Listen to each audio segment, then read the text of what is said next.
The morning sun crept through the tall glass windows of Brightside Dental Clinic, casting long golden ribbons across the polished white floors. It was a Monday, which meant the waiting room would be full by 8:30. The phones would ring without mercy, and Dr. Amara Reyes would need at least 3 cups of coffee before she felt like herself again. Amara stood at the front desk, flipping through the schedule with one hand and holding her ceramic mug with the other. She was 34 years old with warm brown skin, dark eyes that crinkled at the corners when she smiled, and thick black hair that she always pulled back into a neat bun before her first patient arrived. She had opened Brightside 3 years ago, after leaving a large corporate dental group where she had felt like a number rather than a doctor. She had poured everything into this clinic, her savings, her energy, her heart, and it showed. The walls were painted a soft sage green. There were real plants in the corners. The music in the waiting room was calm, gentle jazz, nothing harsh or clinical. Patients who were terrified of the dentist had told her more than once that walking into Brightside felt like walking into a place that actually cared about them. That was exactly what Amara had wanted. But running a clinic alone was exhausting. She had resisted hiring an associate for 2 years. She liked being the only doctor. She liked knowing every patient by name, liked being the one responsible for every decision. But her patient list had grown beyond what one dentist could reasonably manage. And her office manager, a sharp and no-nonsense woman named Dolores, had finally sat her down 6 weeks ago and said, very calmly, "Amara, you are going to burn out by spring if you don't hire someone. I have already posted the listing. You are welcome." Amara had laughed, then protested, then quietly admitted Dolores was right. They had interviewed 4 candidates. 3 were perfectly fine, competent, experienced, professional. But there was something slightly hollow about each of them, something that told Amara they would treat Brightside as a job rather than a place they believed in. She'd almost given up and chosen the least hollow of the 3 when the 4th application arrived, 2 days after the deadline, with a short email that said, "I know I'm late and I'm sorry. I was finishing a volunteer rotation at a free clinic in New Mexico. Please consider me anyway." I love what dentistry can be when it's done with real attention to people. Amara had read that email 3 times. Then she had called the number at the bottom. That was how Dr. Nora Castillo had entered her life. On paper. Now, this Monday morning, Nora Castillo was about to enter in person. And Amara was trying very hard to pretend she was not nervous. The front door opened at 8-0-3. Amara looked up from the schedule. The woman who walked in was perhaps 30 or 32. Taller than Amara had imagined from their phone calls, with an easy, unhurried way of moving that immediately struck Amara as unusual. Most people who walked through that door, patients, delivery people, new hires, carried some visible tension. They braced slightly, as if preparing for something. This woman did not brace. She walked in the way someone walks into a room they have already decided to be comfortable in. She wore dark trousers, a pale blue button-down shirt with the sleeves rolled to the elbows, and she carried a worn canvas bag over one shoulder. Her hair was a rich dark brown, cut short on the sides and longer on top, and it fell slightly across her forehead in a way that was clearly not carefully arranged but simply natural. Her eyes, when they found Amara across the reception desk, were a warm hazel green and gold and something almost amber at the center. She smiled. It was a dentist's smile, Amara thought. Meaning it was a very good smile, but it also reached her eyes in a way that had nothing to do with professional habit. "Dr. Reyes," she said, walking forward with her hand extended. "I'm Nora. I'm really glad to finally put a face to the voice." Amara shook her hand. "Dr. Castillo, welcome to Brightside." "Please, Nora," she said. "We're going to be sharing a clinic. Dr. Castillo is going to feel strange pretty fast." "Nora," Amara agreed. "And I'm Amara." Dolores appeared from the back hallway with the particular efficiency she applied to everything important. She handed Nora a badge, a key card, and a printed schedule before Nora had even fully released Amara's hand. "You have 2 patients this morning," Dolores said. "Both new. Both nervous? The first one is 14 and has not been to a dentist in 4 years because her last dentist told her she was being dramatic when she cried. So please be a human being." Nora looked at Dolores for a moment, then laughed a bright, genuine sound. "I will absolutely be a human being. Thank you for telling me." Dolores nodded, satisfied, and disappeared again. Amara watched Nora read the badge. glance around the waiting room with quiet attention, taking in the plants, the lighting, the music, and felt something settle in her chest that she did not immediately name. She told herself it was simply relief, that the new associates seemed genuinely good. She told herself that for quite a while. The first 2 weeks passed quickly, the way weeks do when a clinic is busy and there is always another patient in the chair, always another file to update, always another insurance form that Dolores handles with terrifying competence. Amara and Nora fell into a rhythm that surprised Amara with how naturally it came. The clinic had 2 operatories side by side, with a shared sterilization room and a small break room in the back. They passed each other in the hallways a dozen times a day, handed off information about shared resources, occasionally knocked on each other's open operatory doors to ask quick questions. But what Amara noticed, more than the professional ease, was the way Nora worked. She was meticulous, not in a cold or mechanical way, in the way of someone who genuinely respected both their craft and the person sitting in the chair. Amara could hear her through the shared wall sometimes, her voice low and calm, explaining exactly what she was doing and why, asking the patient before she moved on to the next step, checking in without being asked. The 14-year girl who hadn't been to a dentist in 4 years came out of Nora's operatory looking slightly dazed, as if something she had been afraid of had turned out to be entirely different than she expected. She stopped at the front desk and said very quietly, "I'm going to actually come back this time." Dolores told Amara this later with an expression that communicated very clearly, "I made the right call posting that listing." One Thursday afternoon, Amara finished early with her last patient and found herself at the break room table with a chart she needed to review.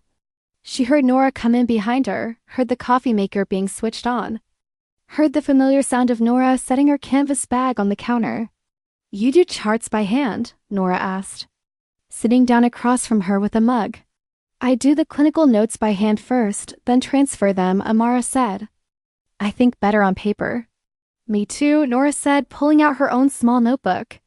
"My residency supervisor thought I was being deliberately inconvenient." "Were you?" Nora considered this with a half smile. "A little bit, yes." Amara laughed before she meant to. It was that kind of laugh, unguarded, surprised out of her. They sat together for an hour, both working quietly, occasionally saying something about a clinical question or a supply order, and it struck Amara that the silence between them was entirely comfortable. She could not remember the last time silence with someone she had known less than 2 weeks had felt comfortable. Usually silence required filling. With Nora, it felt like something shared. She noticed, in that hour, other things. The way Nora held her pen loose, almost lazy, but the writing was precise. The way she wrapped both hands around her coffee mug when she was reading something intently, as if drawing warmth from it.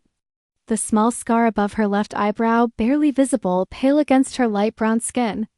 The way she pushed her hair off her forehead, with 2 fingers when it fell forward. Amara looked back at her chart. She was being ridiculous. Dolores had been with Amara for 2.5 years, which meant she knew Amara very well. She knew that Amara drank her coffee black except on bad days when she added sugar. She knew that Amara worked through lunch when she was worried about something and ate too fast when she was happy. She knew that Amara had been single for almost 2 years, since a relationship with a landscape architect named Patricia had ended with mutual sadness and no real villain. Just 2 people who wanted different things. She also knew, because Dolores paid attention to everything, that something was happening between Amara and the new associate. It was not dramatic. It was not obvious. In fact, to anyone who was not paying close attention, it would have looked like nothing more than 2 colleagues developing an easy working relationship. But Dolores was always paying close attention.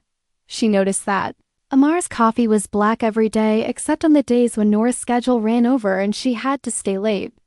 And on those days Amara added sugar, which meant she was anxious, which Dolores found interesting because running late was a fairly normal event that had never made Amara anxious before.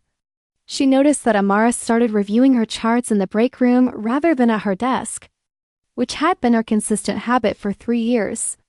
And the timing of this change corresponded precisely with when Nora had mentioned she also liked to do charts in the break room. She noticed that Amara laughed differently in rooms where Nora was present more easily. With less warning, she noticed that Nora, for her part, found reasons to ask Amara things she could probably have figured out on her own. Dolores kept all of this carefully organized in her mind, where she also kept patient schedules, supply inventory, insurance codes, and her sister's birthday. She did not say anything. She had found in her experience that saying things too early was counterproductive. The right moment would present itself. It always did. In the meantime, she made sure Amara and Nora had the same lunch break on Fridays. She called the scheduling. It started accidentally, which is how many important things start. 3 weeks after Nora joined the clinic, Dolores produced a printed schedule on a Monday morning that showed both doctors with a 1-hour break at noon on Friday. Amara glanced at it and thought nothing of it. On Friday, she walked into the break room at noon and found Nora already there, eating a sandwich and reading something on her phone. "Oh," Amara said. "I didn't realize we had the same break." "Same," Nora said, moving her bag off the chair across from her in a way that was clearly an invitation. "I brought extra. Dolores mentioned you sometimes forget to eat lunch." Amara sat down. "She mentioned that?" "She mentioned a lot of things." Nora offered half her sandwich across the table with a small smile. "She seems very invested in your well-being." "She's been with me since I opened," Amara said, accepting the half sandwich. "She knows everything." "It is occasionally terrifying." "She told me you almost didn't hire me," Nora said, not making it into a question exactly, but clearly curious. Amara looked at her. "Not because of you. I almost decided not to hire anyone. I was stubborn about running everything myself." "Why did you change your mind?" "Your email," Amara said. It was honest, and she said it simply. The part about what dentistry can be when it's done with real attention to people. I had written that almost word for word in my business plan when I was opening this clinic. Nora was quiet for a moment. Something in her expression shifted, not dramatically, just a slight softening, like a door opening an inch. "I meant it," she said. "I know," Amara said. "That's why I called." They ate in silence for a while, the comfortable kind. Then Nora asked about the clinic's founding, and Amara found herself talking about it in a way she rarely did, not the professional summary she gave at events, but the real version, the version that included the fear and the uncertainty, and the afternoon she had sat on the floor of the empty operatory before the equipment, arrived and wondered if she was making a terrible mistake. Nora listened without interrupting. When Amara finished, she said, "It sounds like the best thing you've ever done." "It is," Amara said, without question. Then Nora told her about New Mexico, the free clinic. The patients who drove 2 hours because there was nowhere else. The way doing that work had made her feel more certain about what she wanted her career to look like. She talked about it without self-congratulation. The way you talk about something that simply matters to you. By the time the hour was up, Amara felt she knew Nora better than she knew people she had worked alongside for years. The next Friday, they both arrived at the break room at noon without anything on the schedule prompting it. Neither of them mentioned that this was now a thing they were doing. It simply was. It was a Tuesday in October when the storm came in fast off the mountains. The kind that the weather app on Amara's phone had mentioned as a possibility, but that had arrived with considerably more enthusiasm than predicted. By 5 in the afternoon, the rain was coming down in sheets. The wind was bending the young trees that lined the clinic parking lot at alarming angles. And the power had flickered twice in 20 minutes. Amara's last patient had canceled. Nora's last patient had also canceled, the message arriving at 4:58 in a somewhat desperate text from the patient that read, "Please no. I'm not driving in this." Amara couldn't blame her. Dolores, who drove 40 minutes to work and had excellent instincts about weather, had left at 4:30 with a meaningful look that communicated. She expected the clinic to still be standing when she returned on Wednesday, which left Amara and Nora alone in the building as the storm settled in. Seriously around them, Amara found Nora in the break room, sitting on the counter by the window with her feet dangling, watching the rain. She had taken her hair down. Amara hadn't realized she'd been wearing it pulled back all day until it was suddenly loose, falling across her forehead in that natural, unplanned way. "I probably shouldn't drive in this," Nora said, not turning from the window. "I live 6 blocks away," Amara said. "I walked this morning. I also probably shouldn't walk in this. So we're stuck. Nora turned from the window and looked at Amara with the half smile that Amara had come to recognize as meaning Nora was. Genuinely amused rather than just being polite. I noticed there's pasta in the cabinet. And canned tomatoes. And I saw garlic somewhere. Dolores keeps emergency supplies, Amara said. She maintains that a clinic should always have food. She is right about this as she is right about most things. Can you cook? I can make pasta, Amara said. That's not cooking, that's boiling. I can make the sauce, Nora said, sliding off the counter. That's actually cooking. We'll combine our talents. They made dinner together in the small break room kitchen, standing side by side at the counter while the storm threw rain at the windows and waves. Nora cooked with the same quality Amara had noticed in her clinical work, focused and capable but not tense, doing each step with ease. She minced the garlic without looking at it, a thing that Amara found unreasonably impressive. She found a small speaker in someone's desk drawer and connected her phone to it, and put on something soft and unhurried, a mix of bossa nova and older jazz. They ate at the break room table with the lights on low because the overhead fluorescence felt too harsh for an evening like this. And they talked. They talked about their family's first, Amara's mother, who was a retired nurse and who called every Sunday and always opened with, "How are your patients?" as if this was the most important question, which Amara believed it was. Nora's younger sister, who was studying architecture in Chicago and who had been, Nora said, annoyingly talented since about age 8. They talked about their paths to dentistry. Amara's had been deliberate and straight. The plan formed at 16 and followed precisely. Nora's had been more circuitous, a detour through pre-medicine before she realized what she wanted was the intimacy and craft of dental work. The combination of technical skill and human connection. I love that you can see the results immediately, Nora said, turning her fork in her pasta. With a lot of medicine, you treat something and then you wait and you hope. In dentistry, at the end of an appointment, you can show the patient exactly what changed. Yes, Amara said. And the agreement was immediate and complete. The way it is when someone articulates something you have felt but not quite put into words. Outside, the storm raged. Inside, the sauce had been good, better than good. Warm and slightly spicy, and the pasta was al dente, and the music moved quietly around them. And Amara thought, I could stay here a very long time. The thought alarmed her briefly. She filed it away. They were still talking at 8:30 when the storm quieted to ordinary rain. They both looked up, surprised at the sound of it gentling, as if they had forgotten the storm was there. I can drive you home, Nora said. You don't have to. I want to, Nora said simply. In Nora's car. With the wipers moving steadily and the wet streets glowing with reflected streetlights, they were quiet in the comfortable way they had developed. When Nora pulled up in front of Amara's building, Amara said, "Thank you for dinner. The sauce was genuinely excellent." "Thank you for the pasta," Nora said. And they both smiled at the absurdity of thanking each other for boiling water. Amara got out, then leaned back through the open door. "Same time next Tuesday?" she said, meaning it as a joke about the storm. Nora looked at her for a moment. "Yes," she said, meaning something slightly different. Amara closed the door and walked to her building entrance. She did not turn around, but she heard Nora's car stay idling at the curb until she was inside, and something about that, the small, careful attentiveness of it, stayed with her all the way up the stairs. November arrived with a particular quality. November has a beautiful, melancholy light that turns everything amber and gold, and then gray, and then dark too early. The clinic was busy. Cold weather brought people in for the procedures they had been putting off, and the schedule stayed full. Amara and Nora's Friday lunches had expanded, quietly, without either of them naming the expansion. Sometimes they walked to the small taqueria 2 blocks from the clinic.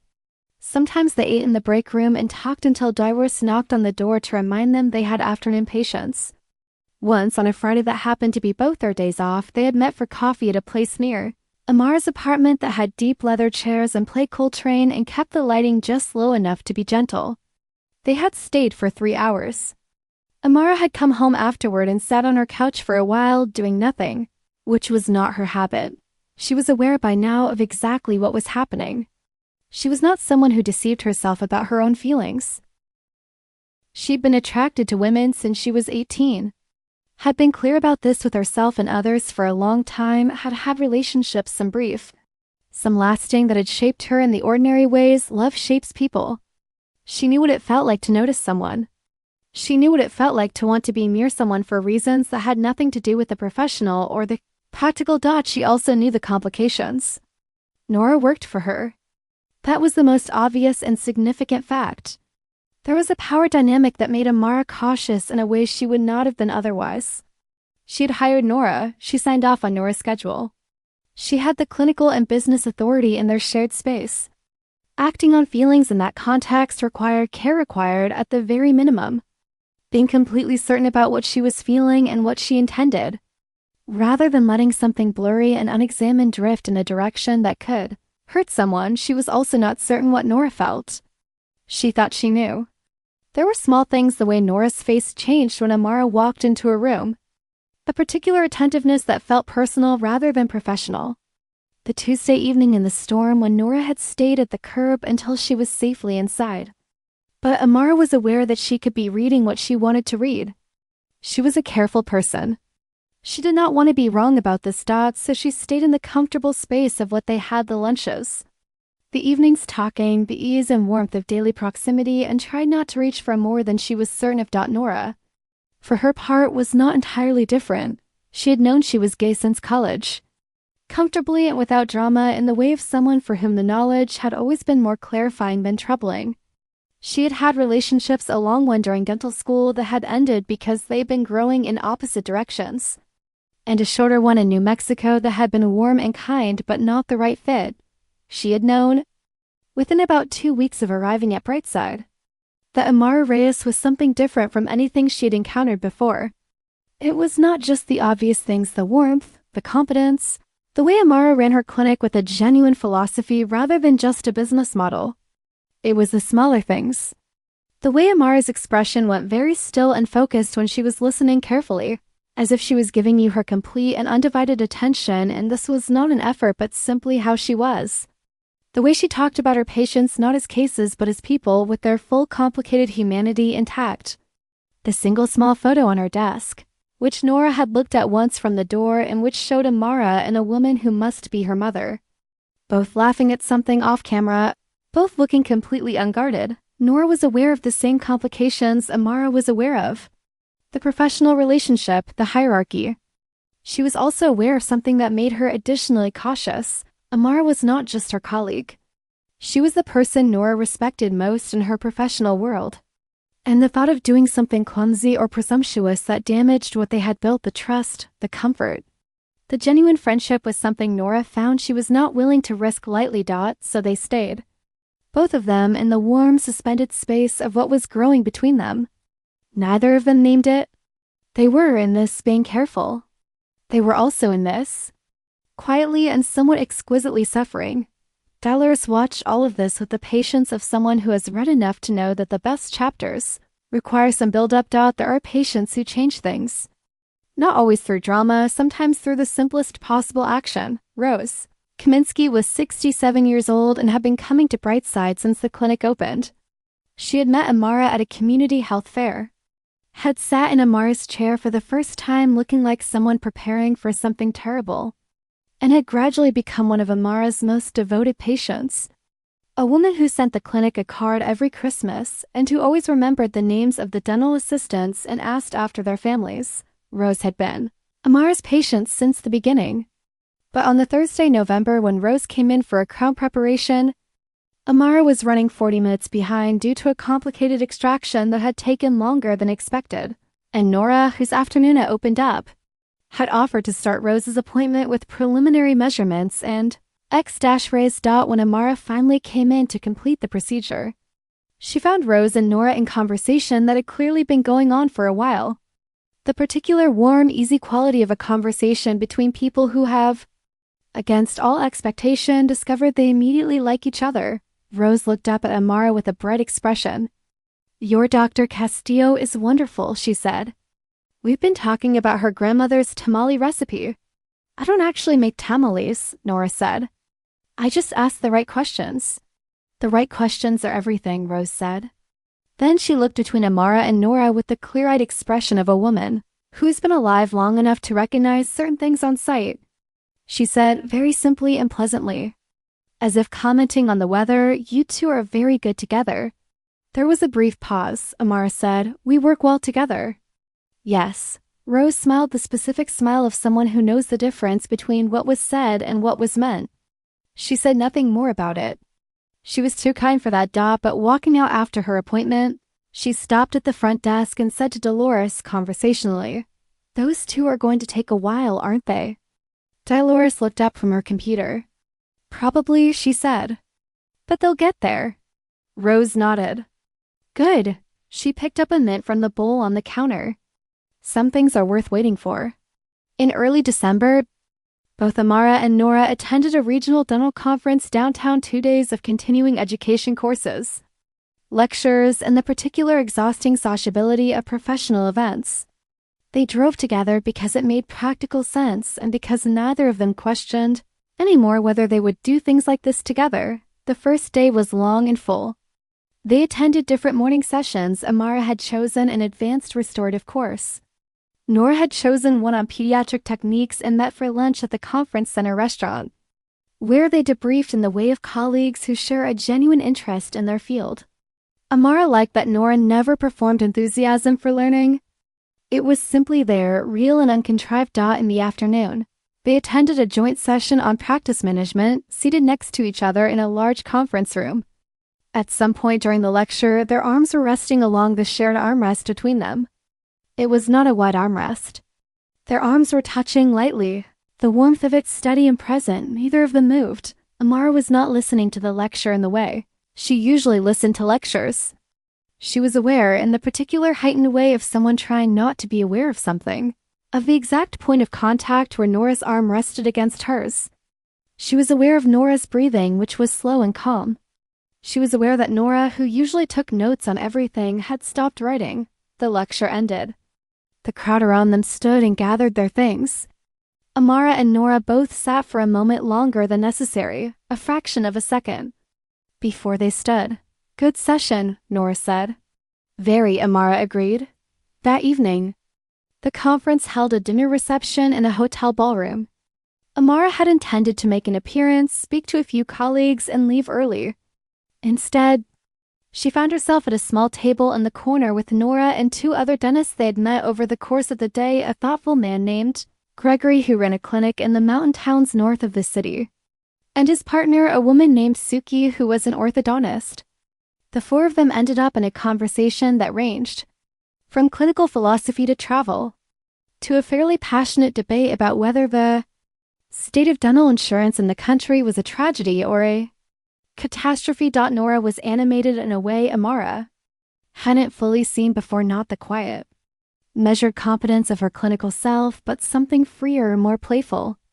She argued with Gregory about insurance with genuine feeling, and when Gregory made a point she hadn't considered, she changed her position without difficulty, which Amara found attractive in a way that was entirely disproportionate to the circumstance. At some point, Gregory had leaned across the table and said to Amara, in the slightly over-frank way of someone on their 3rd glass of wine, "How long have you 2 been together?"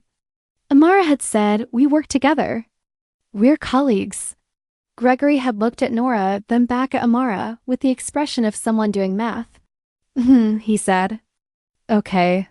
Suki had kicked him under the table, which Amara had pretended not to notice. On the drive home that night late, the city quiet and lit with early December lights, they didn't talk much. The easy silence. Amara watched the streetlights pass overhead and thought about Gregory's question and about the armrest and about a dozen other small things that were accumulating into something she could not much longer pretend not to see. Clearly. Nora stopped in front of Amara's building. Before Amara got out, Nora said, "I had a really good day." "Me too," Amara said, a pause. The kind of pause that has weight. "Amara," Nora said, and then stopped. Her hands were on the steering wheel, and she was looking at them, and Amara could see that she was deciding something. "Yes?" Amara said quietly. Nora looked up. Their eyes met in the warm near dark of the car interior. "Nothing," Nora said. "I'll see you tomorrow." Amara got out. She went upstairs. She stood in her kitchen in her conference lanyard, still wearing her coat, and understood completely that Nora had been about to say something and had chosen not to, and that she herself had done nothing to make it easier for her to say it. and that they were both, in their careful and well-intentioned ways, making this harder than it needed to be. She went to bed and did not sleep well. It was inevitable, perhaps, but the tension underneath would need somewhere to go. It happened on a Wednesday in mid-December. A patient had come in with an emergency significant pain, an abscess that needed attention quickly.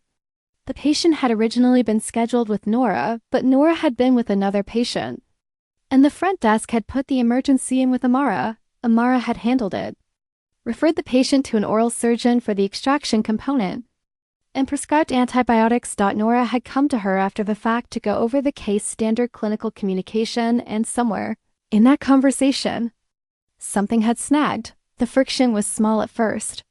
Nora had mentioned gently that she would have approached the antibiotic choice slightly differently given the patient's history. Amara, who was tired and had been making decisions at speed all morning, heard the word differently before she heard the word slightly and responded more crisply than she intended. I made the call I thought was correct with the information I had. I know, Nora said. I'm not questioning the call. You are a little, Amara said, a pause. I'm trying to have a clinical conversation, Nora said, and her voice was careful and even. Not a hierarchical one. The word hierarchical landed in a way that caught Amara off guard. She recognized immediately that Nora was right, that she had responded like an authority, being challenged rather than like a colleague being consulted, and she also, less reasonably, felt defensive about it. There are hierarchies here whether we acknowledge them or not, Amara said. I own this clinic. I am clinically responsible for everything that happens in it. I am aware of that. Nora said, quiet, steady. I've always been aware of that. Something about the way. She said the subtle heaviness of always suggested she was not only talking about the clinical question anymore. They both seemed to realize it at the same moment. The small argument about the antibiotic protocol had grown a larger shape. Nora picked up the chart. I'll finish my notes, she said. Thank you for handling the emergency. She left. Amara sat at her desk. She was aware with the particular clarity of someone who has just behaved in a way slightly beneath themselves, that she had been sharp and defensive, and that both qualities had their root not in the antibiotic question but in something she had not managed to deal with honestly. She went to find Nora at the end of the day. Nora was in her operatory, restocking, doing the kind of methodical end-of-day tasks that give your hands something to do. She looked up when Amara appeared in the doorway. I was too sharp earlier, Amara said. The clinical concern you raised was valid. I didn't respond to it well. Nora put down the package of gauze she was holding. She looked at Amara for a moment. Thank you, she said. I should have chosen a better moment to raise it. No, the moment was fine. Amara paused. I think I had more going on than the antibiotic question. I know, Nora said. And then, quietly, I did too. They stood in the doorway space for a moment, Amara in the hall, Nora in the operatory, with the particular careful intimacy of two people who are being honest with each other without saying everything. I don't want things to be strange between us, Amara said. They're not strange, Nora said. They're just significant. I think that's different. Amara looked at her. Yes, she said. I think it is. Dolores did not usually involve herself directly. She operated as a rule through the administrative environment. She controlled the schedules, the reminders, the well-timed appearance of lunch in the break room. But on the Thursday after the argument, she knocked on Amara's office door at 10 in the morning, came in without waiting for a response, her usual approach, and sat down in the patient chair across from Amara's desk. Amara looked up from her computer. I'm going to say one thing, Dolores said. I'm going to say it once, and then I'm going to go back to my desk, and we are never going to discuss this conversation unless you choose to bring it up. Amara put down her pen. Go ahead. I have worked for you for 2.5 years, Dolores said. I have watched you run this clinic with your whole heart. I have watched you take care of every patient who comes through that door as if they were personally important to you, because they are. I have watched you be a good and fair employer and a genuinely excellent dentist. She paused. I have also watched you be very bad at taking care of yourself. Amara opened her mouth. I am not finished, Dolores said calmly. I was here when things ended with Patricia. I watched you work through it by burying yourself in this clinic, which is one of the ways you cope with things. Which is not a criticism, it is an observation. I am watching the same pattern now, except this time what you are burying yourself to avoid is not the end of something. It is the beginning of something. Another pause. Dr. Castillo is not a complication. She's a person who clearly cares about you. The professional question is real and I'm not dismissing it, but I want you to hear me say you're allowed to have a life that is as full and well-tended as this clinic. The two things are not in competition. Silence. That's everything, Dolores said. She stood. I have a patient on line 1 who wants to move his cleaning by 15 minutes and I'm going to. Pretend this conversation never happened unless you prefer. Otherwise. She left. Amara sat at her desk. For a long time after that. Looking at the small photo on her desk, the one of her and her mother both laughing. Her mother had always said, the work matters, Mia, but the people matter more. The work is how you love the world, but the people are who you love in it. She'd been so careful with the clinic. With every patient. With every clinical decision, she had perhaps been less careful, less brave. With the one thing that might matter most right now, downtown held a small Christmas fair every year in the plaza. 2 blocks from the clinic, a collection of market stalls, hot drinks, a terrible but well-intentioned choir, and white lights strung between the old trees. It ran for 2 weekends in December, and Amara had gone both years since the clinic opened, usually alone or with her friend Camila, who taught high school English and who was excellent company at outdoor markets. This year, Camila had a family obligation on the Saturday evening and had told Amara, with the directness of a 15-year friendship, "You should ask Nora." "It's not a date," Amara had said. "I know that," Camila had said. In the tone of someone who did not know that at all, Amara had asked Nora casually, "On Friday afternoon, there's a Christmas market nearby if you wanted to come. It's nothing special. Just a thing I do," and Nora had said yes in the uncomplicated way she said yes to things. Which was one of the things Amara liked about her. They went on Saturday evening, in coats and scarves against the cold December air. The market was exactly what Amara had described: unpretentious, warm-lit, small. There was a stall selling roasted nuts that filled the air with a sweetness that hit you half a block away. There was a woman selling handmade ceramics that Amara spent 10 minutes over, turning a small green bowl in her hands. There was, indeed, the choir, singing something that might have been "Oh Holy Night." If you listened charitably. Nora stood beside the choir with hot chocolate in both hands. She had bought 2 without asking, simply appearing with both cups, and listened with an expression of polite, generous appreciation. "They are doing their best," Nora said. "They really are." Amara said, "The soprano in the blue coat is genuinely good. She's carrying the entire enterprise." They walked through the rest of the market after that, close together in the way of people navigating a crowd, closer than professional proximity, less than any declared intention. Amara bought the green bowl. Nora found a stall selling honey from a local farm and bought 3 jars with the focus of someone who had been looking for exactly this. They found a bench near the tree at the center of the plaza, which was covered in simple white lights, and sat. The crowd moved gently around them. The lights glowed. Somewhere behind them, the choir was attempting something more ambitious. "I love things like this," Nora said, watching the market with a warm expression. "Small traditions. The things a place does every year." "This is only my 3rd year," Amara said. "But it's already mine. I know where the good nuts are and which stall to avoid because the glowwine is too sweet." "Is there a stall with good glowwine?" "There is. Come on." They got glowwine from the right stall, warm, aromatic, not too sweet, and stood near a fire pit, holding their cups. The heat from the fire was pleasant against the cold air. They were standing quite close. "Amara," Nora said. "Yes." Nora was looking at the fire. Then she turned and looked at Amara directly, in the way she did when she was about to say something that required steadiness. "Can I ask you something that might be outside the professional scope of our relationship?" Amara's heart was doing something inconvenient. "Yes," she said. "The armrest at the conference," Nora said. Neither of us moved. It was not a question. "No," Amara said. "We didn't. And the evenings we spent together. The lunches." Nora paused. I want to be honest with you because I think honesty is what you deserve and what I'm capable of. I have feelings for you that are not clinical. They're not professional. I've been trying to be careful because I work for you and I don't want to put you in an impossible position. And because what we have matters to me enormously even exactly as it is. And I would never want to damage it. She stopped, looked at the fire.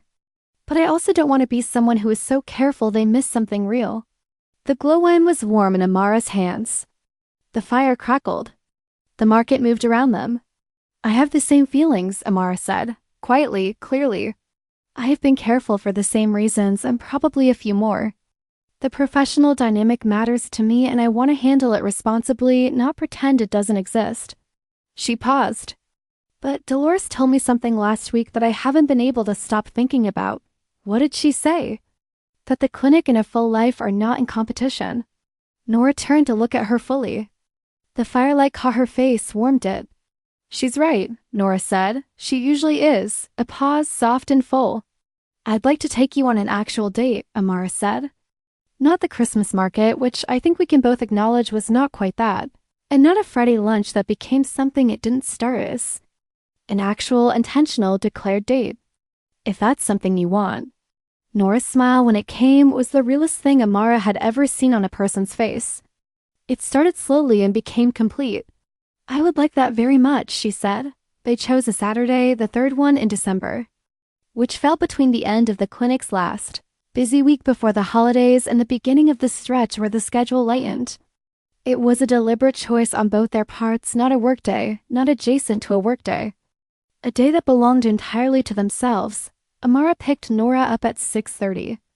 Nora lived in a second-floor apartment in a building with a green door, and she came down when Amara texted rather than making Amara wait, which Amara thought was both practical and considerate.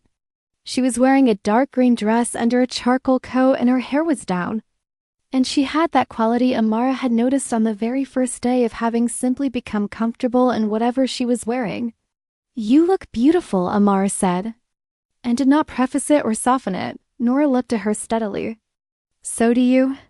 Amara had made a reservation at a restaurant she genuinely loved, small and warm, with stone walls and candles on the tables, a menu that changed with the season, and a sommelier named Jules, who had been there for 20 years and who recommended wine with the casual authority of someone who has loved the subject their whole life.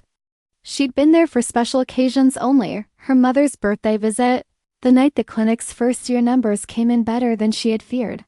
They were seated at a corner table. Jules appeared, recognized Amara, and looked at Nora with the benign approval of someone who notices that the occasion has upgraded. They ordered wine. They looked at menus. They put the menus down and talked, as they always did, easily and with genuine pleasure, but tonight was different from the break room lunches and the coffee shop afternoons. The candlelight did something. The fact of having said what they'd said at the Christmas fair, the declaration of intention, the honesty did something. The thing that had always been there between them was no longer something they were maintaining careful distance from. It was simply present, acknowledged. Aloud, Amara found herself looking at Nora in an uncomplicated way for the first time. Not suppressing the noticing, not filing it away. Just looking freely at the way Nora held her wine glass. At the quick expressiveness of her hands when she talked about something that interested her. At the particular softness around her eyes when she laughed. You're looking at me differently, Nora said. Not self-conscious about it, just observant. I'm allowing myself to, Amara said. Nora smiled. I like it. I've been looking at you like this for months, Amara said. I was just only doing it when I thought you couldn't tell. I could often tell, Nora said. I was looking at you the same way when I thought you couldn't tell. We were both terrible at this. We were both being careful, Nora said. That's different. Over dinner, they talked about things they hadn't talked about yet, not the larger biographical facts they already knew, but smaller, more interior things. Amara talked about what loneliness had felt like during the first 2 years of running the clinic, the peculiar isolation of being the person responsible for everything, of not having a peer to sit with and the particular difficulty of that. Nora talked about a relationship in dental school that had taught her something about the difference between being loved comfortably and being loved with full attention, and about how she had come to understand that she needed the latter even when it was harder. I think you give full attention to everything, Amara said. Your patients, the clinical work, the people you care about. I try to, Nora said. It's the thing I'm most deliberate about. A pause. I think you do too. I think it's one of the reasons your patients are so loyal to you. They can feel it. I think it's also why I find it difficult when someone is not fully present, Amara said carefully. In relationships, I find it very difficult. I know, Nora said. I pay attention. I know what you find difficult. The sentence had a warmth in it that Amara felt in her chest. Slow and steady, like sunlight rather than anything sudden, they walked after dinner. Even though it was cold, along the streets lit with December lights. And the conversation moved and shifted, and they laughed more than they had in all the careful measured months of professional proximity. At one point, Nora stopped in front of a shop window that had a display of antique books, and pressed her forehead briefly against the glass to see something better. And it was such an uncurated and genuine gesture that Amara reached over and took her hand. Nora looked down at their joined hands, then up at Amara. Okay, she said softly, as if confirming something that had always been there, waiting. They walked the rest of the way like that, hands together, the city lit and quiet around them. The new year arrived. January cleaned the calendar and brought a quality of fresh possibility that Amara had always appreciated about it, despite the cold. The clinic reopened after a brief holiday closure. The schedule filled again. Monday morning felt entirely new. Also new.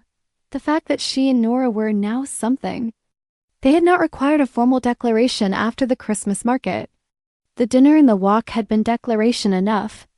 There was a kind of understanding between them that was simple and clear. They were choosing this together, with awareness of all its complications, and with care for both the professional and the personal. Amara had called her mother over the holiday break and told her.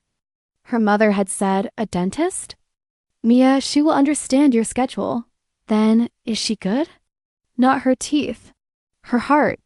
Amara had said yes, to which her mother had said, "Then good. Tell her I said hello even though we have not met. Because we will meet."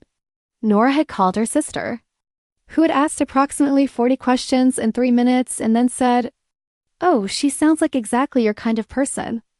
When can I visit?" At the clinic, they were careful in the way that good people are careful, not secretive. Not dishonest, but professional during professional time, maintaining all the structures and standards that Amara had built the clinic on. Nora did not ask for special consideration and would not have received it. Amara was scrupulously fair in all clinic decisions. They did not show each other the kind of personal attention at work that would have been unfair to Dolores or to the dental assistants they shared. But there were small things that could not be entirely hidden and that no one seemed to mind. The way Dolores smiled when they both arrived at the same time now, easy and clearly together. The way the dental assistant, Marisol, who was 23 and sharp-eyed, stopped pretending she hadn't noticed anything and simply said, one morning in the break room, "I'm really glad, by the way. For both of you. I just wanted to say it." 3 weeks into the new year, on a Saturday afternoon when the clinic was closed and Amara's apartment was full of gray winter light and the smell of coffee, they had the conversation that Amara thought of afterward as the real beginning. Not the Christmas fair, not the dinner, but the sitting on Amara's couch with the afternoon going dark outside and both of them being completely honest about what they were doing and what they wanted. The dynamic at work, Amara said. I want to keep talking about it. Not solve it once and move on, but actually keep talking about it. Yes, Nora said. Me too. I want you to always feel you can come to me with clinical disagreements the way you started to in December, even when I don't handle it perfectly. The hierarchy is real, but it shouldn't make you smaller. It won't, Nora said. I know the difference between professional deference and disappearing. I won't disappear. She paused. I also want you to feel you can make decisions as the clinical lead without worrying that I'm judging you from a personal angle. Those have to stay separate. They do, Amara said. I think we're both capable of that. I think so too. A pause. I want this to go somewhere, Amara said. Not hedging. I want this to be something real and lasting. I'm telling you that now at the beginning. Because I think you deserve to know what my intentions are, and I don't want you to have to wonder. Nora was quiet for a moment. Then she turned to face Amara fully on the couch, cross-legged, her expression open and careful and warm. I want the same thing, she said. I have wanted the same thing since approximately the second Friday lunch. The second Friday lunch, Amara said. We had been working together for 3 weeks. I know, Nora said. I told you I pay attention. Amara looked at her this. Woman who had walked into her clinic on a Monday morning in October without bracing against whatever she might find, and felt something settle in her that was not the relief of a decision made but the deeper peace of a direction. Recognized. She reached over and tucked the strand of hair back from Nora's forehead carefully. The way you do a thing you have wanted to do for a long time. Nora closed her eyes briefly. Open them. Hi, she said softly. Hi, Amara said. The winter light in the apartment was gold and fading. Outside, the street was quiet. They stayed on the couch for a very long time, talking and not talking. And the afternoon became evening and the coffee became tea. And neither of them was counting the hours. February arrived with the quality February has when you are not dreading it, a strange, compressed sweetness. The sense that spring is not impossible. They learned each other the way you learn someone when you have chosen to be attentive and are allowed to be. Amara learned that Nora made coffee too strong by most standards, including her own, and drank it in the mornings standing up, reading something, not yet ready to sit. She learned that Nora got genuinely absorbed in things, could spend 2 hours on a single article about coral reef dentistry systems or whatever particular tunnel she had gone down, and came out of those absorptions slightly blinking and warm, like someone returning from somewhere nice. She learned that Nora had opinions about bread, not mild opinions, real ones, and could be trusted completely to pick the restaurant, but could not be trusted in a bakery if you were in a hurry. Nora learned that Amara was not, despite appearances, naturally calm. She was naturally careful, which often looked like calm but was different. Underneath the care and the steadiness, there was a depth of feeling that ran fast and warm. She was moved by things: a patient who came back after a long absence, a song that hit a particular frequency, the way the light changed in late afternoon on the clinic's sage green walls. She cried at the right moments in films, not performatively but genuinely, and she was not embarrassed by it. She was affectionate in a way that was deliberate rather than reflexive. She chose to reach for Nora's hand, chose to rest her head briefly on Nora's shoulder, chose these things with intention, which made them feel like gifts rather than habits. They spent weekends between their separate apartments, moving back and forth with the easy naturalness of people who have always been comfortable with the rhythms of each other's spaces. Amara's apartment was ordered and full of plants, with a kitchen she used seriously and a shelf of medical and dental journals going back 8 years. Nora's apartment was slightly less ordered and contained, in addition to dental journals, an impressive collection of paperback novels. 2 guitars she claimed she no longer played, she occasionally played them, and a small painting of the New Mexico desert that she had bought from a street artist, and that was one of her most prized possessions. They cooked together on the weekends, in the natural extension of the storm evening that had started it all. Nora made things that were warm and slightly complex, slow-cooked things, layered things that required the garlic to be minced and the spices to be toasted first. Amara was efficient in the kitchen in the way she was efficient everywhere, good at the things that required precision and less patient with the things that required waiting. They were a good team. Nora waited and Amara managed the timing, and between them the food was always worth sitting down for, on a Sunday in February. Amara's mother visited. She arrived on a Saturday afternoon. A small and warm woman named Gloria, who had her daughter's eyes an additional 40 years of opinions to go with them. She met Nora in Amara's kitchen, where Nora was making puzzle with the focused attention she brought to everything. Gloria watched Nora cook for approximately 30 seconds, then said, "You toast the chilies first. Good, most people skip that." Then to Amara, "She knows what she's doing." Nora laughed. Gloria sat at the kitchen table and talked to Nora for an hour while Amara sat at the table and listened to her mother ask questions that were both warm and not entirely subtle. How did Nora feel about the size of her hometown? What was her relationship with her patients like? Did she sleep enough?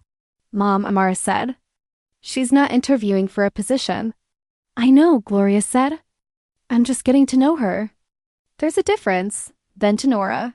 You don't mind? Not at all, Nora said. You're asking the right questions. Gloria smiled at the particular smile of someone who has been recognized, and from that moment on, the afternoon had the quality of something that had already quietly been decided. That night, after Gloria had gone to her hotel and the kitchen had been cleaned, Nora and Amara sat on the couch in the comfortable post-good-day tiredness. Your mother is wonderful, Nora said. She liked you, Amara said. She liked you a lot. She only interrogates people she takes seriously. How do you know she liked me? She told me, Amara said. In the kitchen when you went to get your jacket. She said, Mia, this one sees you. Don't be an idiot, Nora laughed. She said that? She has a very direct communication style. I love that about her. Amara turned to look at Nora. She's right, she said. You see me. I want you to know I know that. And I see you. Nora met her gaze. I know, she said. That's the whole thing. That's everything. March brought a complication. Not between them within the clinic, a complication that tested the professional, personal boundaries in exactly the way Amara had known they would eventually be tested. A patient filed a complaint. Not about the clinical work, which had been appropriate, but about a communication issue, a billing misunderstanding that had escalated. The patient feeling they had not been heard. And the complaint had named both doctors in a vague way because the patient had seen both of them over the course of a few visits. It was not a serious complaint, it would not go anywhere, but it required paperwork, documentation, and Amara's time and attention. And it required her to have a formal conversation with Nora about the interaction with the patient. Amara sat down with Nora in her office, with the door closed and the patient file open on the desk, and conducted the review in exactly the way she would have conducted it if Nora were any other associate. She was thorough and fair. She asked Nora to walk through the specific interactions. She made notes. Nora answered clearly and without defensiveness. The interaction had been appropriate. The billing miscommunication had originated with the front desk, not with either clinician. Amara noted this precisely in the documentation. When it was done, Nora said, Was that okay? The way I handled it? The clinical interaction was entirely appropriate, Amara said. You have nothing to be concerned about. A pause. They were still in the formal register of the conversation. And the other thing? Nora asked. She meant, was this okay, the two of us sitting across from each other like this? You in the authority role and me in the reviewed role. Amara looked at her steadily. This is what we agreed to, she said. This is the clinic being the clinic. I think we both handled it correctly. I do too, Nora said. I just wanted to check. That's the right instinct, Amara said. Keep checking. They left the office. In the break room, 20 minutes later, they made coffee and stood together at the counter, and Nora said very quietly, Thank you for being fair. I will always be fair, Amara said. That's the one thing I can guarantee you, absolutely. Nora looked at her at the steadiness in it, the simplicity of the commitment, and nodded. I know, she said. I know you will. It was, Amara thought, one of the most important conversations they had had. Not because of what was said, but because of what it confirmed, that they could hold both things, the professional and the personal, with equal care. That they were both in their different ways. People who understood the necessity of structure alongside the necessity of feeling. That they could trust each other in the difficult moments as well as the easy ones. By spring, they had a language. Not just the language of their conversations, which had always been rich and varied, but the smaller language of two people who have learned each other's specific frequencies. Amara learned that Nora, when she was overwhelmed, went quiet and methodical, would clean something, organize something, impose order on a small area as a way of managing what felt unmanageable. When Amara saw this happening, she didn't ask what was wrong. Nora would say nothing and mean, not yet, give me a minute. She simply made tea and set it nearby and went back to whatever she had been doing. Within 20 minutes, usually, Nora would come find her and say what was actually happening. Nora learned that Amara, when she was worried, worked. Would add tasks to her day, fill the schedule, stay later than necessary. When Nora saw this happening, she didn't intervene directly. Amara would say, I'm fine, and mean I need to feel useful before I can stop.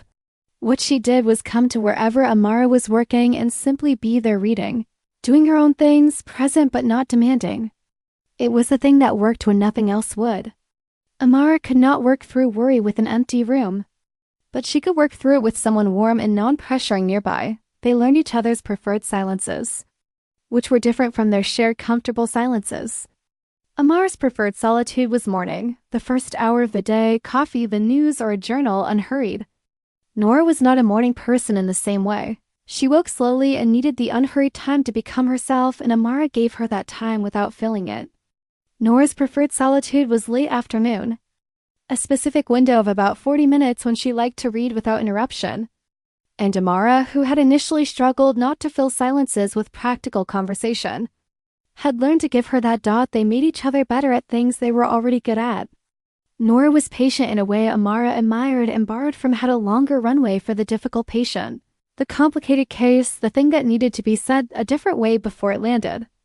Amara was decisive in a way that Nora found instructive, knew how to reach a conclusion and act on it without the circular revisiting that Nora sometimes fell into. Together, in both their clinical and their personal lives, they were more complete than separately. They went to the Thursday farmers market when they could, because it was Nora's favorite thing about the neighborhood, and Amara discovered she also loved it. They started a small herb garden on Amara's kitchen windowsill, which was not enough sunlight, so they moved it to Nora's apartment, which had better east-facing windows, and it became one of the small domestic anchors of their shared life. They went hiking on 2 weekends in May when the trails opened above the city and came home with tired legs and the particular goodness of having been in a large and beautiful outdoor space together. They attended a friend's dinner party in April. Amara's friend Camila, who had been watching this unfold since the beginning with the pleased expression of someone who had predicted it. Nora and Camila took to each other immediately with the ease of people who share a quality of genuine engagement. Driving home, Nora had said, "I understand now why you've been friends with her since you were 19. And Amara had said, "She texted me from the bathroom at the party to say she approved." Nora had laughed the bright, unguarded laugh that Amara kept discovering new reasons to want to hear. There is something about a dental office that makes people perceptive. You spend 20 minutes lying in a chair, someone you trust working carefully in your mouth, and something about that vulnerability, the particular intimacy of dental care, which is strange and close and personal in a way that few medical encounters are, makes people attentive to the humans around them. The good ones, anyway. Rose Kaminsky came back in April for her follow-up crown check. She sat in Amara's chair, opened her mouth, let Amara examine the crown, and when Amara said, "Everything looks perfect," Rose said, "You seem happy." Amara looked at her. "You were always good," Rose said. "Always professional and warm and excellent at your job. But you seem happy now in a different way. A more complete way." Amara was quiet for a moment. Then she said, "I am." Rose smiled. "Good. Is it Dr. Castillo?" Amara laughed. "How did you know?" "I told you in December that you were good together," Rose said. "I meant it then. Some things you just recognize." The young patient, Maya, the 14-year-old who hadn't been to a dentist in 4 years because the last one had told her she was being dramatic, came back in the spring for a cleaning with Nora. She came out of the operatory with her usual slightly stunned but okay expression, made her next appointment at the front desk, and then said to Dolores, "Dr. Castillo and Dr. Reyes are like they work together really well. You can tell they really care about this place." She paused. "Is Dr. Castillo always here now?" "She is," Dolores said. "Good," Maya said. "This place is better with both of them in it." Dolores thought, yes. Exactly that. Gregory, the dentist from the mountain towns whom they had met at the conference, emailed Amara in May to say he was sending a patient who was moving to the city and needed a new dental home. At the end of the email, he wrote, "Tell Nora hi. And I'm glad the arithmetic worked out." Amara forwarded it to Nora with no comment. Nora replied, "I like Gregory." Amara replied, "He knew before we did." Nora replied, "Lots of people knew before we did." Amara replied, "We were being careful." Nora replied, "We were. And then, I don't regret a single day of it." Summer arrived with warmth and longer evenings in the field. Clinic schedule adjusted, some families moving there. Children's cleanings to before school started. Some patients finally coming in for the procedures they had been putting off all year. It was a busy season, a good one. On a Friday evening in June, Amara finished her last patient at 5:15. Looked out the window of her operatory at the long golden light of early summer, and felt a happiness so clean and uncomplicated that she almost didn't recognize it immediately. She sat in her own dental chair, the one she sat in when the patients were gone, and she needed to think, and held it quietly for a moment. The clinic was everything she had built it to be. Her patients were cared for. Her team, Dolores, Marisol, the 2 dental assistants who had been with her from the beginning, were good and valued and knew it. And Nora was in the next operatory. She could hear the familiar sounds of end-of-day restocking. And in an hour they would go get dinner at the place with the patio that they had discovered in. Maine had already returned to 4 times. She was happy. Fully, simply, correctly happy. Nora appeared in the doorway. She had her canvas bag over her shoulder, and her hair was slightly more disordered than it had been at 8 in the morning, the way it always was by end of day. And she was looking at Amara with the particular expression that meant she had been watching her for a moment before saying anything. "What are you thinking about?" Nora asked. "How well things are," Amara said. Simply. Nora crossed the room and sat on the arm of the chair beside Amara. And Amara leaned her head against Nora's shoulder. And they sat in the quiet of the empty clinic with the evening light coming through the window. And the city outside went about its business while they stayed still. "Me too," Nora said. It was Nora who brought it up first, which surprised Amara slightly. She'd assumed she would be the one to initiate the larger conversation. But Nora had always been more direct than her quietness suggested. They were at Nora's apartment on a Sunday in July. The herb garden on the windowsill putting out more basil than either of them could reasonably use. And Nora was making something with it, a pesto, patient and methodical, when she said, without particular preamble, "I want to talk about the longer version of this." Amara looked up from the novel she had borrowed from Nora's shelf. "Tell me." Nora was still working with the herbs, but her voice was clear and thoughtful. "I've been thinking about the clinic, about my position in it. I want to stay. I can't imagine being anywhere else, professionally or personally. But I've been thinking that the arrangement as it is has a ceiling." "Tell me what you mean." Nora put down the basil, turned. "I am an associate. You are the owner and lead clinician. That hierarchy makes sense now, and I have no objection to it. But I'm thinking about 5 years from now, 10 years from now. I'm thinking about what it would look like for us to build this together rather than me working within what you built. And I'm wondering if that's something you've thought about." Amara was quiet for a moment. She had thought about it. She had thought about it more deliberately than she had said. "I have," she said. "I've thought about whether the structure makes sense long term. About what a partnership would look like, a formal one with shared ownership, shared decision-making. Would that feel like loss to you?" Nora asked. "The clinic has always been entirely yours. I don't want to ask you to give something up." "No," Amara said, and she was certain about this. "It would feel like completion. It would feel like what I actually wanted when I built this place, which was not to own something but to create something worth working in. You're already part of what makes it worth working in." She paused. "The only hesitation I have had is the personal one, making sure we could separate business partnership from romantic partnership. Making sure one doesn't compromise the other. Can we?" "I think we already do it every day," Amara said. "Every time we have a clinical disagreement and handle it as colleagues. Every time the billing question came up and we reviewed it correctly. We have been practicing this for months." Nora was quiet, considering. Then she nodded. "I think so too. I don't want to rush the formal structure," Amara said. "I want to do it right with an attorney, with proper documentation, with everything clear. But I want you to know that the intention is there. I am thinking about this with you as my partner." Nora's expression did something particular, something Amara had only seen in very specific moments, when something Nora had perhaps doubted had been confirmed. "A kind of landing." "Partner," Nora said. "Partner," Amara agreed. The pesto was very good that evening. The basil from the windowsill made a difference. October again. The trees along the clinic street were doing what they had done the October before. turning gold and amber and dropping their leaves in the particular beautiful disarray of autumn. It had been 1 year since the Monday morning when Nora had walked through the front door with her canvas bag and her easy, comfortable way of entering a room. Dolores had, without making an announcement, put fresh flowers on both their desks that morning. Marisol had brought cinnamon rolls. No one said explicitly what day it was. Everyone knew they had a full schedule. It was a regular Monday. Patients arrived, were cared for, left.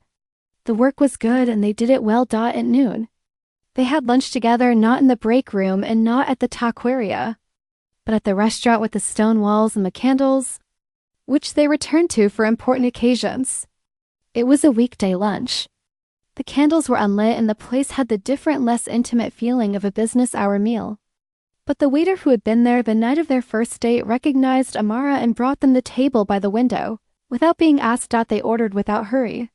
They talked about a patient who had made an unexpected recovery and another who had moved across the country and sent a card. They talked about Nora's sister who was visiting the following month. They talked about the herb garden, which had become so productive that they had given basil to every person they knew and were now considering rosemary. "I've been thinking about something," Amara said. Over dessert, they had both ordered the small chocolate thing that was not quite a cake and not quite a mousse, which had been on the menu unchanged for 20 years because it was too good to adjust. "Tell me," Nora said. Amara reached into her jacket pocket and set something on the table between them. It was small, wrapped in tissue paper. Nora looked at it. Looked at Amara. "What is this?"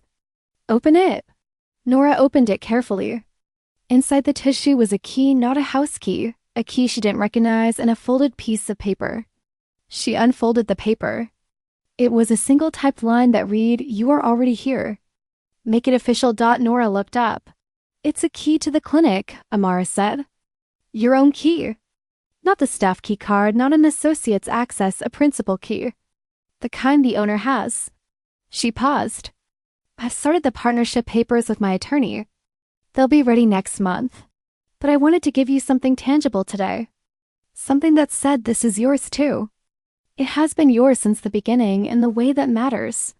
Nora was quiet. She turned the key over in her hand. "1 year ago today," Amara said, "I was standing at the front desk terrified that I had made a terrible mistake hiring someone. And you walked in without bracing against anything and introduced yourself, and I thought, oh, this is who I was waiting for." "1 year ago today," Nora said, her voice slightly lower and more careful than usual. "I walked into a clinic that felt like someone had built it with their whole heart, and I met the person who had. And I thought I want to be part of whatever this is." "You are," Amara said. "I know," Nora said. She closed her hand around the key. "I know that. Thank you for making it," she smiled official. "There's one more thing," Amara said. Nora raised her eyebrows. "Dolores has known," Amara said. "From the very beginning. Before us. She said to me about 3 months in, I made the right call posting that listing. She was right. She's always right. I want it formally noted." Nora laughed the full, bright laugh. "Absolutely. Let's make a plaque." The partnership papers were signed on a Thursday in November, a year and 1 month after Nora had first walked through the front door. It was not a dramatic event. It happened in an attorney's office with very good lighting and somewhat uncomfortable chairs. And Dolores attended because she had been part of the process and because it was right that she should be there. There was no ceremony. There was paper and signatures and a handshake with the attorney and then a very good dinner after, but the name on the clinic door changed the following week. Brightside Dental Dr. Amara Reyes and Dr. Nora Castillo. The lettering was the same sage green as the walls inside. Dolores had arranged it. She had also, Amara noticed, arranged for there to be a small bottle of champagne in the break room refrigerator. This had simply appeared there, as Dolores's contributions tended to do, without announcement. They opened it after the last patient on the day the new sign went up. The 4 of them, Amara, Nora, Dolores, and Marisol, stood in the break room and raised their small paper cups, and Dolores said, with perfect economy, to the thing we've been building since the beginning. They all drank. Later, after Dolores and Marisol had gone home and the clinic was quiet, Amara and Nora stood at the window of Amara's of their front office and looked out at the sign. The afternoon had gone to early dark, which November does, and the sign was lit from below by the clinic's exterior light. "Does it feel different?" Nora asked. "Yes," Amara said. "And also exactly the same. The way something feels when it catches up with what it has already been." Nora put her arm around Amara's shoulders. Amara leaned into it. The street outside was quiet. The sign glowed gently. Inside, the plants were in the corners, the music was soft jazz, and the walls were the color of something growing.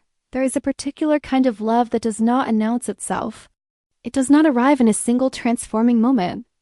It builds instead, the way the best things build in small decisions and ordinary days, and the accumulated weight of attention given and received over time. It builds in a Friday lunch that becomes a habit, in a storm that keeps two people in a building past dark, in a key card held against an armrest without either person moving away, in an email that arrives 2 days after the deadline and says, "I love what dentistry can be when it's done with real attention to people." It builds in a dental chair examination and a 20-year-old patient who says she will actually come back this time, in a 14-year-old who feels heard for the first time, in a patient who arrives with pain and leaves with relief, in the daily, serious, fundamentally human work of caring for the people who trust you with something as intimate as their bodies. It builds in the argument that is handled with care, and the apology that is offered without performance, in the hard conversation about professional hierarchy and the simple fact of staying, in the moment where someone says, "I have feelings for you," that are not clinical, and means it completely, and the person who hears it has been waiting carefully to hear exactly that. It builds in a mother who says, "This one sees you," and a sister who says, "She sounds like exactly your kind of person," in a woman named Rose who recognized something at a Crown appointment and said, "You two are very good together," in an office manager who posts a job listing before she is asked and puts fresh flowers on 2 desks on an October morning without saying why. It builds until one day you look at your life and your clinic and your sign-on the door and you think, "This is what I wanted." Not just the thing I planned, but the thing that became more than the plan, the place that grew to include a person who was not in the original blueprint but without whom the building is not complete. This is what Amara Reyes thought on a Tuesday morning in late November, standing at the front window of Brightside Dental with her coffee black, watching the street wake up. The schedule was full. Dolores was at the front desk with a particular efficient energy that meant the week was going to be productive. Marisol was in sterilization, getting the instruments ready. And Nora was in the break room. Amara could hear her, standing up, reading something, making coffee too strong, not quite ready to sit. In a few minutes, they would both go into their operatories. They would spend the day doing the work they loved, caring for the people who trusted them, building the particular and specific small world of their clinic, with the full weight of their attention and their skill. And at the end of the day, they would come home together. This was the ordinary extraordinary. This was everything.